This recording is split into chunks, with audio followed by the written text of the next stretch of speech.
Okay, Sessa, you got this. It's just you and the page. Okay, let's think.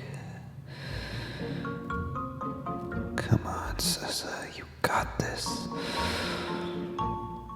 Oh,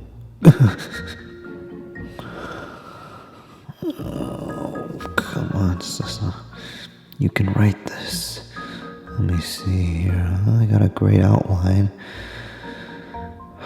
Let me think. Maybe if I just. Maybe if I just. I need a break. I'm gonna take a break.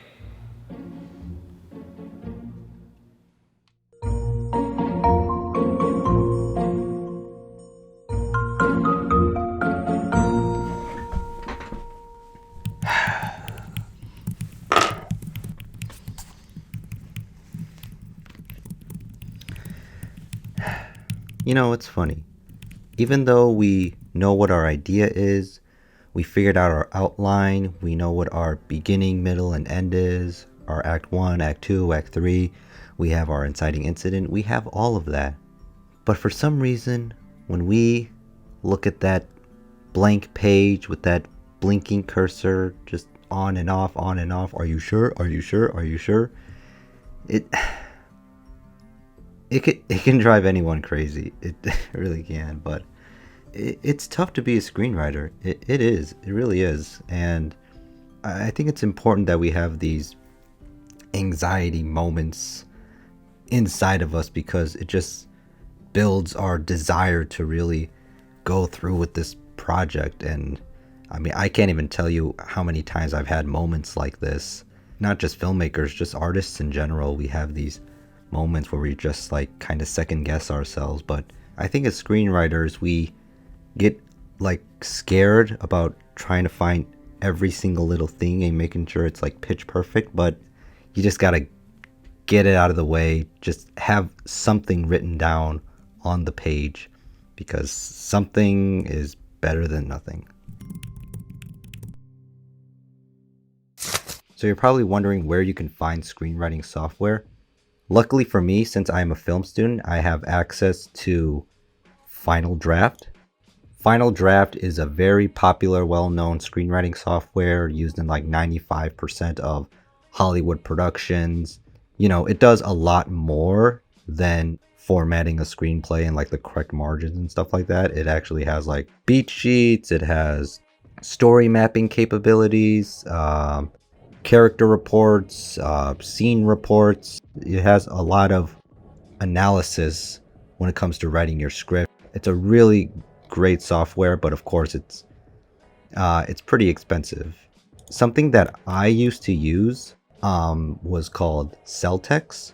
Back then, Celtex was actually free for us to use. It just gave us like a limit to like only 3 screenplays, but it gave us all of our just basic screenwriting formatting capabilities.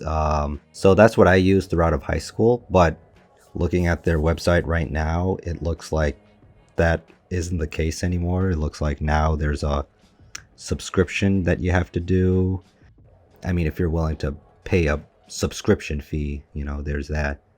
But now let's talk about your free alternative. If you want to just get started writing screenplays, that is Writer Duet. Nowadays, it's almost becoming a standard for just like very low independent, like, you know, school projects and stuff like that, because, you know, the biggest one of it all is that it's free. It has some collaboration input. You can like, you know, export them as like PDFs and share it with them.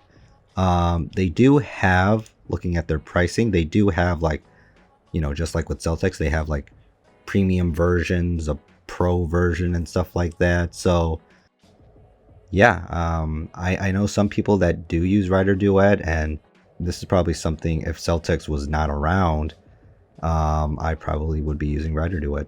But now, since I am a film student, I'm using Final Draft.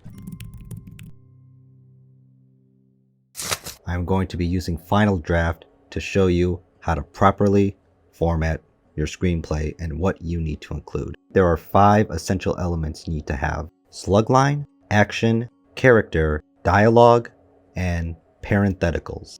First, let's start with the slugline. The slugline is basically where your location is. You would start off by writing interior if your scene is taking place indoors, but if it's taking place outdoors, you would replace int with ext for exterior. There are in some cases where you would also write int/ext for interior/exterior. This would be used if your character was driving a car and then they get out of the car, or if there was a scene where a character starts inside of a house and then they would walk outside the house. That's when you would use interior/exterior. We'll just stick with interior. Next, you want to write the actual location. Where is your scene taking place? So we'll write interior, Sessa's bedroom. Next, you want to write the time of day, which is day or night. Some scripts like to be a bit more specific, morning, afternoon, golden hour. You don't really have to be that specific. I mean, for today's sake, we'll just stick with day. So that right there is a basic slug line. Interior, Sessa's bedroom, day. Next is your action. Now your action is basically describing what is happening in your scene. First thing you want to keep in mind is whenever you introduce a character for the first time, you always want to make sure to capitalize their name. It just helps show that this is a new character. They are being introduced into the story. We'll have Sessa, comma, 21 to describe like my age. This is where we describe who I am. So Sessa, 21, a college film student, is typing on his computer. So that's your action. Now, you always want to make sure to write your action in the present tense. It would not be Sessa, a college film student, typed on his computer, because that's the past tense. And it also would not be Sessa, a college film student, will be typing on his computer, because that is the future tense. So that is basically your action. Another thing to keep in mind is after you write down your slug line, you always want to make sure you have a piece of action underneath it. You never want to start off with like writing down like dialogue immediately afterwards. You just want to have some sort of action there underneath. It could just be a sentence like our example, or it could be like 3 to 4 sentences. Next is character, which is simple enough. Since we've introduced Sessa, we'll do me. There are other things you can also add next to the character name. As you can see in this drop-down menu that's shown, we have VO, which stands for voiceover. So if I'm not in the scene, but you hear my voice, that obviously means I am in a voiceover. So you would write Sessa, parentheses, VO, end parentheses. OS stands for off screen and OC stands for off camera. Generally, you would just use one of these if your character is present in the scene, but not necessarily in the shot. So if they're saying something from like a distance, or if they're saying something right before they walk into the frame, that's when you would use off screen or off camera. But since I am in the scene, we don't have to have any parentheses, so we'll just keep Sessa. Next, of course, is your dialogue. So let's write some dialogue. This is going to be a killer script. I don't know. So there's your dialogue. Finally, we have parentheticals. Parentheticals are what's used to describe how your character presents that line of dialogue. This goes underneath the character name. In this case, Since I am in the room by myself and we haven't introduced anyone else, I could just say Sessa to himself. It just gives you that idea that I'm just by myself typing on my computer, just giving myself like a pep talk or something, just like, this is gonna be a killer script. Just like something like that would fit well with this parenthetical.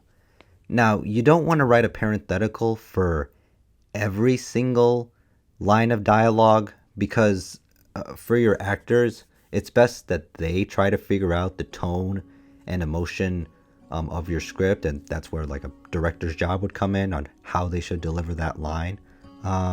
This is basically the 5 essential elements for screenplay format. So let's once again see what we got. Interior, Sessa's bedroom, day. Sessa, 21, a college film student, is typing on his computer. Sessa, to himself, this is going to be a killer script. So, yeah, I mean, so far so good, right? So that is really essentially the key elements. And once you've practiced writing screenplays, this stuff almost comes second nature. But again, it is still work. What's interesting about screenplays is that a page of a screenplay would equal a minute in your film. So if you have a 20-page script, that would be a 20-minute film, give or take.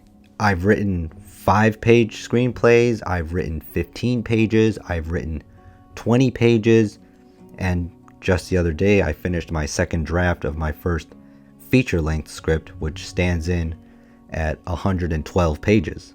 Again, if you really feel like you have a strong story and you have a very compelling character and a hero's journey, he has this great quest and these great supporting characters, then the script basically writes for itself. Obviously you're the puppeteer. You have to figure out when exactly that stuff happens and how they say it and where it's taking place, but it's really cool just to figure out, But I mean, hey, it's just the thing in us that just makes us want to just keep on going at it and just wanting to write and create more. So